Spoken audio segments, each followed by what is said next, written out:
Hello दोस्तों, कैसे आप सब। आज हम लोग पढ़ेंगे क्लास 10th के बोर्ड एग्जाम में पूछे जाने वाले महत्वपूर्ण प्रश्न, जो कि बहुत ही इंपॉर्टेंट होगा। और इससे पहले हम लोग 17 क्वेश्चन पढ़ चुके थे। अगर आप उन वीडियो को नहीं देखे हैं तो हम कमेंट बॉक्स में लिंक डाल देंगे, वहां से आप उनको देख सकते हैं। तो आज शुरुआत करते हैं 17 के बाद 18वां क्वेश्चन और सवाल नंबर 19 से। देखिए, ये पार्ट नंबर 11 होगा। इससे 10 पार्ट पहले पढ़ चुके थे हम लोग, 10 पार्ट हो चुका था। अगर आप उनको देखना चाहते हैं तो देख सकते हैं, कमेंट बॉक्स में लिंक डाल देंगे हम। लिखा हुआ है बिहार बोर्ड में पूछे जाने वाले महत्वपूर्ण प्रश्न। सवाल नंबर 18, पीतल एवं तांबे के बर्तनों में खट्टे पदार्थ नहीं रखने चाहिए, क्यों? बहुत ज़्यादा इम्पोर्टेंट क्वेश्चन है ये। क्या है सवाल? पीतल एवं तांबे के बर्तनों में खट्टे पदार्थ नहीं रखने चाहिए, क्यों? कहता है कि जो भी खट्टा पदार्थ हो, हमको पीतल के बर्तन में, तांबा के बर्तन में, एल्युमिनियम के बर्तन में नहीं रखना चाहिए। कहने का मतलब है धातु के बर्तन में नहीं रखना चाहिए। क्यों नहीं रखना चाहिए? क्या कारण है इसका? देखिए, होता क्या है, जो भी खट्टा पदार्थ होता है, जैसे अगर हम दही का बात करें, दही में लैक्टिक अम्ल पाया जाता है, अम्ल पाया जाता है। अगर अम्ल को, जैसे कोई मान के चलते एक बर्तन ले लिए, एक बर्तन हो गया, ठीक है भाई, इसमें हम खट्टा पदार्थ रख दिए। इसमें क्या रख दिया हम? खट्टा पदार्थ रख दिए, खट्टा पदार्थ, ठीक। और ये बर्तन धातु का बना, तांबा का समझ लिए बना हुआ है। ये तांबा का बर्तन है। ये किसा बर्तन है? ये तांबा का बर्तन है, सीयू का बर्तन है ये। देखिए, अब खट्टा पदार्थ चूंकि है तो खट्टा पदार्थ में क्या होगा? अम्ल होगा। खट्टा पदार्थ में क्या होता है? अम्ल मौजूद रहता है, तो इसमें अम्ल होगा। और अम्ल, और बर्तन किसका है? तांबा का, मतलब धातु का है। तो ये अम्ल है और ये धातु, जब इससे अभिक्रिया करेगा, अम्ल जब धातु के संपर्क में आएगा, मतलब जब अम्ल धातु से अभिक्रिया करेगा, तो आप पढ़े हैं कि जब अम्ल धातु से अभिक्रिया करता है, जब अम्ल धातु से अभिक्रिया करता है, तब बनता है लवण। क्या बनता है? लवण बनता है। और साथ ही साथ हाइड्रोजन गैस भी मुक्त होता है। क्या होता है? Hydrogen gas. मतलब जब अम्ल धातु के साथ अभिक्रिया करेगा, क्या बनता है? लवण बनता है और हाइड्रोजन गैस बनता है। वही बात यहाँ पे होगा। जब इसमें जो उपस्थित अम्ल रहेगा, जैसे दही कर रखे हैं आप, दही है तो दही में अम्ल पाया जाएगा भाई, क्योंकि अम्ल खट्टा होता है और दही भी खट्टा होता है, तो दही में लैक्टिक अम्ल पाया जाता है, ठीक है। और लैक्टिक अम्ल जब इससे अभिक्रिया करेगा, इस धातु से, तांबा से अभिक्रिया करेगा, तब ना लवण बनेगा। और वो लवण बहुत खतरनाक होगा, बहुत हानिकारक लवण होगा, जहरीला लवण बोल सकते हैं आप उसको। तो जहरीला लवण बन जाएगा, मतलब, और जो अगर जहरीला लवण अगर आप खाइएगा तो क्या होगा? आपके शरीर को क्या होगा? हानिकारक पहुंचेगा। इसीलिए नहीं रखना चाहिए, क्योंकि अगर आप रखते हैं खट्टा पदार्थ को, दही को अगर रखिएगा तांबा के बर्तन में, धातु के बर्तन में, तो जहरीला लवण बन जाएगा और आपके शरीर को क्या हो जाएगा? उससे हानिकारक होगा, खतरनाक है, जहर का काम करेगा वो। इसीलिए नहीं रखना चाहिए, ताकि अगर रखेगा तो बहुत खतरनाक पदार्थ बन जाएगा। इसलिए क्या किया जाता है कि तब इसमें ना रख करके कांच के बर्तन में रखा जाता है, या तो मिट्टी के बर्तन में रखा जाता है। जैसे देखिएगा, दही कभी भी एल्युमिनियम के बर्तन में रखा जाता है, या धातु के बर्तन में नहीं रखा जाता है। कहाँ रखा जाता है? तब मिट्टी का बर्तन में। कहाँ रखा जाता है? मिट्टी का बर्तन में रखा जाता है। मिट्टी में रख सकते हैं। या देखिएगा, अचार जो होता है, क्या होता है? अचार को कांच में रखा जाता है, कांच के बर्तन में। जैसे बियाम बोला जाता है, इधर इस इलाका में क्या बोला जाता है इसको? बियाम। कांच का जो बर्तन होता है, इस आकार का रहता है, और इसमें ही रखा जाता है अचार को। अचार भी खट्टा होता है, उसको भी तांबा के बर्तन में, या तो बोल सकते हैं कि पीतल के बर्तन, क्योंकि पीतल में भी धातु रहता है, पीतल में भी तांबा रहेगा, जिंक रहेगा, तो धातु है वो, तो इसीलिए उसमें हानिकारक पदार्थ ना बन सके, इसीलिए क्या करते हैं, इसमें कांच में रखते हैं। या तो कहाँ रखते हैं इसको? हम लोग मिट्टी के बर्तन में रखते हैं। तो क्या बात समझे? अगर धातु के बर्तन में अगर हम खट्टा पदार्थ को रख देंगे, धातु के बर्तन में अगर हम खट्टा पदार्थ रख देंगे, तो लवण तो बनेगा, हाइड्रोजन तो बनेगा, लेकिन कैसा लवण बनेगा? बहुत ही खतरनाक लवण बनेगा, जहरीला लवण बनेगा।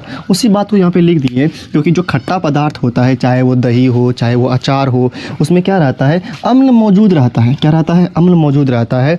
और ये अम्ल जो धातु से अभिक्रिया करके हानिकारक लवण, मतलब जहरीला लवण और हाइड्रोजन गैस बनाता है। हाइड्रोजन गैस तो कोई बात नहीं, ये जहरीला लवण बनाता है। क्या बनाता है? ये जहरीला लवण बनाता है। इसीलिए पीतल एवं तांबे के बर्तनों में खट्टे पदार्थ नहीं रखना चाहिए। मेन बात वही है, क्योंकि खट्टा पदार्थ में अम्ल रहता है, और जब अम्ल धातु के बर्तन में रखें तो अम्ल धातु से अभिक्रिया करेगा और लवण बनेगा। लेकिन लवण बहुत खतरनाक वाला लवण बनेगा, हानिकारक लवण बनेगा, जहरीला लवण बनेगा। अगर आप उसको खाइएगा तो आपके शरीर को क्या पहुँचेगा, हानि पहुँचेगा। इसीलिए उस बर्तन में नहीं रखना चाहिए। किस बर्तन में, धातु से बने बर्तन में नहीं रखना चाहिए। तब कहाँ रखना चाहिए, जो कांच का बर्तन बना हुआ है उसमें रखिए आप, उसमें कुछ नहीं होगा। जैसे क्या कहते हैं, मिट्टी के बर्तन में रखिए तो देखिएगा कि मिट्टी के बर्तन में ही दही सब रखा जाता है।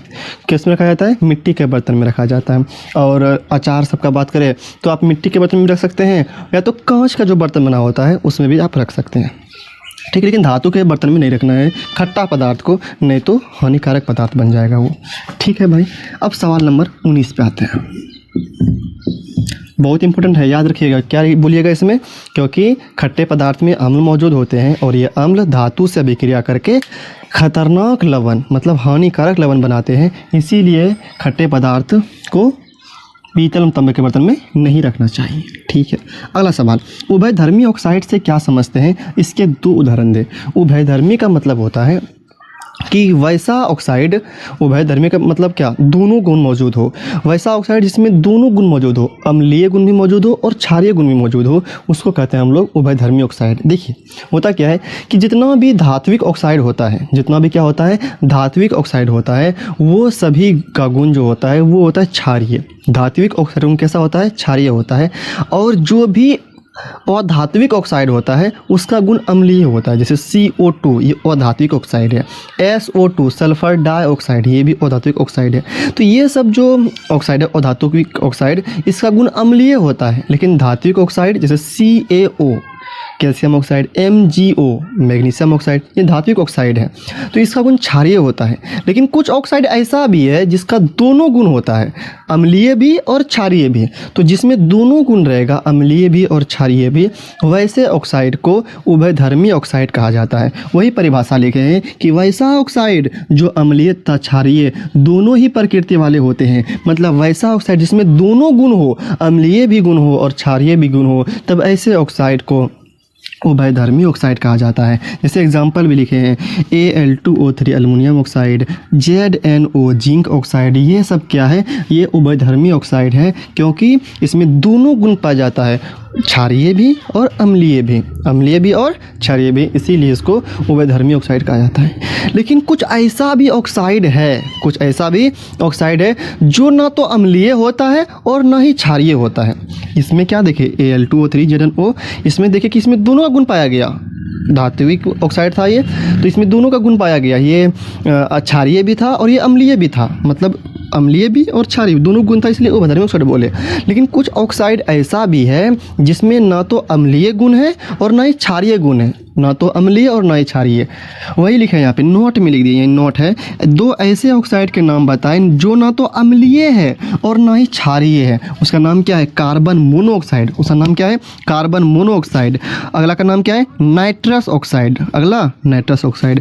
कार्बन मोनोऑक्साइड में ना तो अम्लीय का गुण होता है ना ही क्षारीय का होता है। नाइट्रस ऑक्साइड में भी ना तो अम्लीय ना तो क्षारीय, इन दोनों में ना तो अम्लीय गुण होगा और ना ही क्षारीय गुण होगा।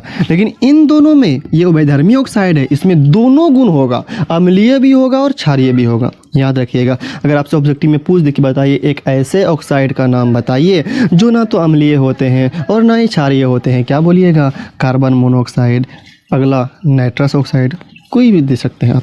लेकिन अगर आप पूछा जाए बताइए एक ऐसे ऑक्साइड का नाम बताइए, एक ऐसे ऑक्साइड का नाम बताइए जिसमें अम्लीय का भी गुण मौजूद हो, क्षारीय गुण भी मौजूद हो, मतलब वो उभयधर्मी ऑक्साइड हो, उसका एग्जाम्पल बताना है, तो क्या बोलेंगे, एल्युमिनियम ऑक्साइड, जिंक ऑक्साइड, ये सब क्या है, उभयधर्मी ऑक्साइड है ये दोनों। और ये दोनों क्या है, ये ऐसा ऑक्साइड है जिसमें ना तो अम्लीय है और गुण है और ना ही क्षारीय गुण है, ठीक है। तो ये था सवाल नंबर 18 और 19, बहुत ही इंपॉर्टेंट क्वेश्चन है, पूछा हुआ क्वेश्चन है ये, तो आपको ये हम बता दिए। अगर ये आपको क्वेश्चन समझ में आया हो, अगर याद हो गया हो, तो एक लाइक तो वीडियो के लिए बनता है। आप वीडियो को लाइक कीजिए, चैनल को सब्सक्राइब कीजिए। फिर मिलते हैं इसके बाद हम लोग अगली वीडियो में।